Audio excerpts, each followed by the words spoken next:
Pesquisa da UERJ, USP e INCA, publicada na revista Cadernos de Saúde Pública, mostrou que uma pessoa com Covid-19 tem mais risco de morrer da doença morando na região norte, principalmente em Manaus, do que em outras regiões do país. O estudo analisou e comparou as taxas de mortalidade padronizadas por idades nas capitais brasileiras do início da pandemia até o dia 29 de janeiro de 2021. Nós quisemos fazer uma comparação, e aí é importante chamar a atenção, o que nós quisemos comparar?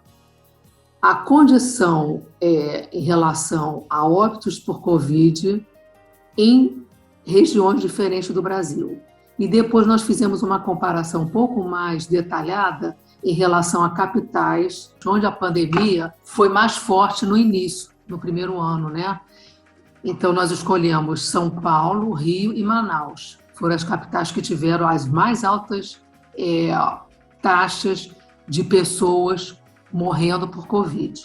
Então, quando a gente compara por faixa etária, 0 a 9 anos, 10 a 19, 20 a 29, o que a gente percebeu é que o risco por faixa etária é maior em todas as faixas etárias em Manaus, é maior do que no Rio, e no Rio é um pouco maior do que São Paulo. Quando a gente compara, por exemplo, a faixa etária mais alta, 80 anos e mais, enquanto Manaus era 5.094 por 100 mil da população, no Rio de Janeiro é 2.325, é a metade. E São Paulo é menor ainda, é 1.698. Então, o que a gente está dizendo quando a gente faz isso?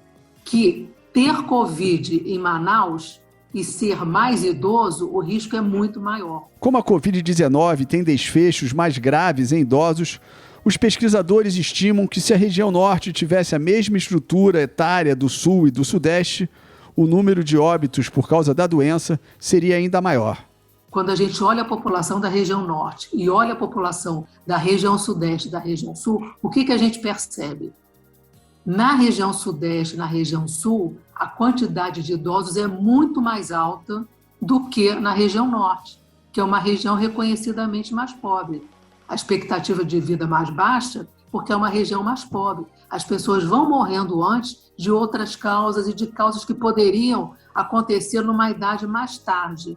Se as pessoas da região norte tivessem a mesma estrutura etária do Rio e de São Paulo, a mortalidade por Covid seria ainda maior.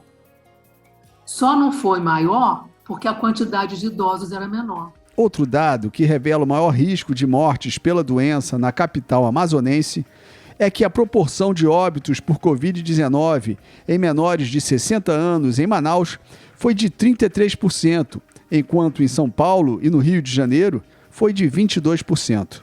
O que significa isso? Se as pessoas de Manaus tivessem sendo atendidas com as mesmas condições de São Paulo, elas teriam uma sobrevida maior, elas teriam uma chance maior de não morrer por Covid. Isso mostra a desigualdade de acesso, a iniquidade dos nossos serviços de saúde, a própria assistência na unidade intensiva. Faltou oxigênio. Oxigênio é básico, né, para atender qualquer paciente com quadro respiratório grave. Então, não há dúvida que há diferença. Ser atendido, ser assistido em Manaus, no Rio, São Paulo, fez toda a diferença, entendeu? Não estou falando que São Paulo é uma maravilha, também tem problema, mas a gente percebeu que tem essa diferença. Por isso que temos que levar em conta que isso antes não aparecia simplesmente porque a população de São Paulo e do Rio é mais idosa que Manaus.